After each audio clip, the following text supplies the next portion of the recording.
Hello everyone. आज हम कुछ और क्वेश्चंस करेंगे बीएससी थर्ड सेमेस्टर के केमिस्ट्री के।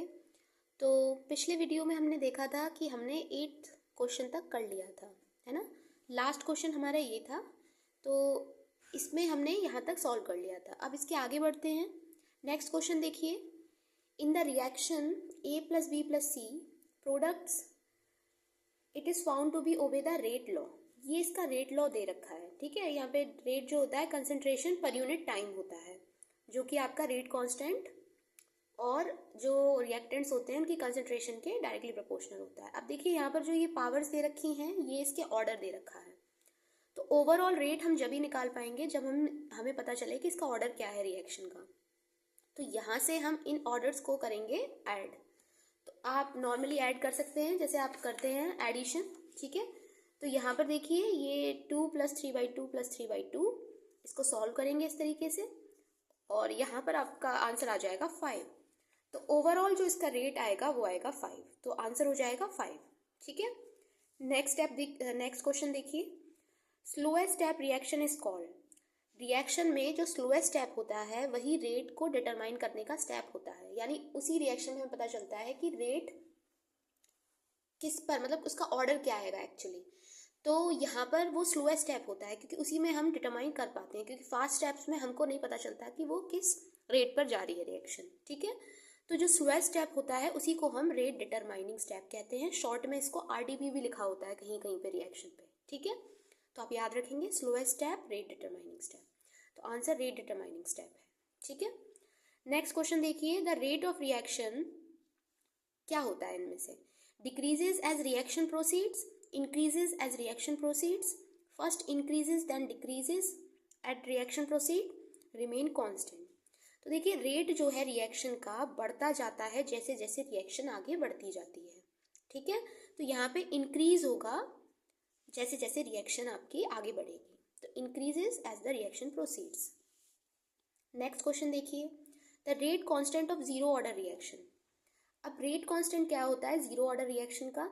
तो देखिए इसे निकालने के लिए एक सिंपल सी ट्रिक है, यानी एक फॉर्मूला है जिसमें आप रख करके ऑर्डर्स को आप किसी भी ऑर्डर का क्या निकाल सकते हैं, रेट कांस्टेंट की जो रिएक्शन का जो रेट कांस्टेंट है उसकी यूनिट निकाल सकते हैं, ठीक है। तो देखिए फॉर्मूला ये है, मोल 1 - n लीटर n-1 सेकेंड -1।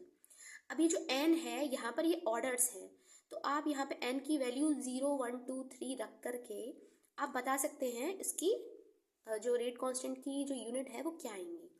जैसे यहाँ पे हमसे जीरो ऑर्डर के लिए पूछा गया है, तो n की वैल्यू हमने 0 रख दी, ठीक है। जब 0 रखी तो 1 - 0 लीटर 0 - 1 और सेकंड तो -1 ही रहेगा हर केस में। तो यहाँ पे 1 - 0 तो मोल 1 आ जाएगा, लीटर 0 - 1 -1 आ जाएगी और ये सेकंड -1 ही रहेगी। तो यहाँ से ये इसकी रेट कांस्टेंट हो जाएगी जीरो ऑर्डर रिएक्शन की। तो हमारा कौन सा आंसर सही रहेगा, मोल लीटर -1 सेकेंड -1, ठीक है। चलिए आगे क्वेश्चंस देखते हैं। देखिए ये जो क्वेश्चंस हैं ये प्रीवियस ईयर में आए हुए क्वेश्चंस हैं, तो ये काफ़ी इंपॉर्टेंट है ना। तो इसी तरीके के क्वेश्चंस आने के चांसेस भी होंगे, तो आपको क्या करना है, इनको अच्छे से प्रिपेयर करना है, ताकि आप जैसे कि अब हमें इसमें काफ़ी सारी चीज़ें हमें पता चल गई, जैसे रेट कांस्टेंट किस तरीके से कैलकुलेट करते हैं, है ना। तो यहाँ पे आपको अब जैसे कि पिछले ईयर में आपसे जीरो ऑर्डर का पूछा गया है, अब आपसे फर्स्ट या सेकंड ऑर्डर का पूछ सकता है या थर्ड ऑर्डर का पूछ सकता है। तो आपको ये जो फॉर्मूला मैंने अभी बताया था जस्ट, वो आपको याद होना चाहिए। अगला क्वेश्चन देखिए, question number 14, for the given rate the unit of rate and the rate constant are the same. किसके लिए आपकी जो रेट की और रेट कांस्टेंट की वैल्यू, यानी किस ऑर्डर के लिए आपकी सेम रहती है। तो देखिए रेट क्या होता है आपका, कंसंट्रेशन पर यूनिट टाइम, है ना। Change of concentration per unit time ही तो होता है, तो चेंज ऑफ कंसंट्रेशन क्या होता है, मोल पर लीटर, और आपका टाइम क्या होता है, सेकंड। तो आपका जब आप निकालेंगे तो क्या आ जाएगा, मोल पर लीटर पर सेकंड इनवर्स। और अभी आपने जीरो ऑर्डर का भी सेम आपने रेट कांस्टेंट की वैल्यू निकाली थी, मोल पर लीटर पर सेकंड इनवर्स, है ना। तो यहाँ से आपको पता चल गया होगा कि रेट की और रेट कांस्टेंट की जो यूनिट्स हैं वो आपकी जीरो ऑर्डर रिएक्शन के लिए सेम आती हैं। आप निकाल के भी देख सकते हैं, अभी जस्ट निकाला था, ठीक है। और आपको पता होती है रेट जो होता है हमारा कंसंट्रेशन पर यूनिट टाइम होता है, ठीक है। तो इसमें जो आंसर है वो है आपका zero order reaction. Next question पे बढ़ते हैं। There is an increase in temperature of an object then kinetic energy of the object. यानी जब हम टेम्परेचर इंक्रीज करते हैं तो हमारी काइनेटिक एनर्जी भी बढ़ जाती है। ये आपको पता होगा, काइनेटिक चीज़ें जो भी होती हैं जिनमें काइनेटिक एनर्जी होती है वो आपके टेम्परेचर पर डिपेंड करती हैं। जैसे आप गैसेस को ही देख लीजिए, टेम्परेचर बढ़ा देंगे तो उसके जो मॉलिक्यूल्स हैं बहुत फास्टली मूव करने लग जाएंगे, तो क्या होगा, उसकी आपकी क्या बढ़ जाएगा, उसकी काइनेटिक एनर्जी बढ़ जाएगी। तो यहाँ पे सीधी सीधी बात है, अगर आप टेम्परेचर बढ़ाते हैं तो हमेशा काइनेटिक एनर्जी बढ़ जाती है। ठीक है, तो यहाँ पे आंसर आ जाएगा इंक्रीजेस। ठीक है, वैसे एक फॉर्मूला भी होता है 3/2 kT², जिसमें कि आपका T जो है वो आप देख पा रहे होंगे टेम्परेचर के डायरेक्टली प्रोपोर्शनल आएगा, तो इस वजह से टेम्परेचर बढ़ाओगे तो काइनेटिक एनर्जी भी बढ़ जाएगी। नेक्स्ट क्वेश्चन देखते हैं। The inversion of cane sugar is represented by, ये एक रिएक्शन दे रखी है जिसमें शुगर का वाटर के साथ रिएक्शन करके हाइड्रोजन आयन कंसंट्रेशन में आपका ग्लूकोज और फ्रक्टोज बनता है ना, यानी कि शुगर ब्रेक कर रही है आपकी ग्लूकोज और फ्रक्टोज में। तो ये किस टाइप की रिएक्शन होगी, second order, unimolecular reaction, pseudo molecular या फिर नन। तो देखिए इसमें क्या है, ये आपका जो ग्लूकोज है वो आपका और वाटर है ये आपके रिएक्टेंट्स हैं, तो यहाँ पे दोनों की कंसंट्रेशन पे ये इनका रेट डिपेंड करना चाहिए था, लेकिन इनमें सिर्फ वाटर को हम क्या ले लेते हैं, एक्सेस में ले लेते हैं, यानी बहुत ज़्यादा अमाउंट में, तो इसकी कंसंट्रेशन पे रेट डिपेंड नहीं करता है।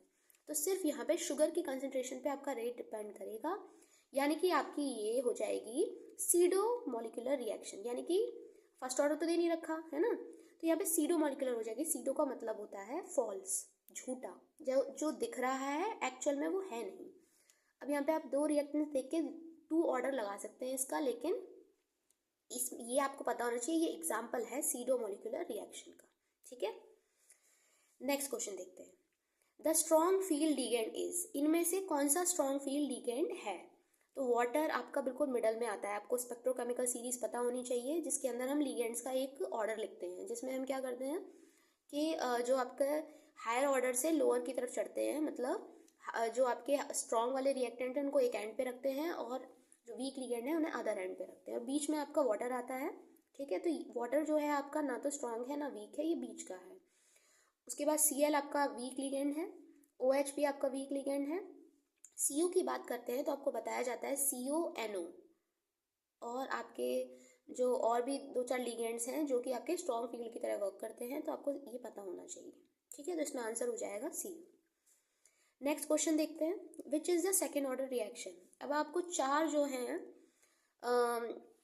रेट कॉन्स्टेंट्स की इक्वेशंस दे रखी हैं, अभी किस किस के लिए हैं वो आपको पता होना चाहिए। अब यहाँ पे पूछ रहा है सेकेंड ऑर्डर के लिए, तो सेकेंड ऑर्डर के लिए हमारी होती है K = 1/T x/A ठीक है, तो ये आपको याद रखनी होती है। मेनली आपको 3 रेट की रिएक्शन इक्वेशंस याद रखनी है, किस किस के लिए, जीरो ऑर्डर के लिए, फर्स्ट के लिए और सेकंड के लिए। ठीक है, थर्ड ऑर्डर आपके सिलेबस में है नहीं, तो आप बस सेकंड ऑर्डर तक याद रखेंगे, और ये आपकी सेकंड ऑर्डर के लिए होती है रेट कांस्टेंट के लिए इक्वेशन।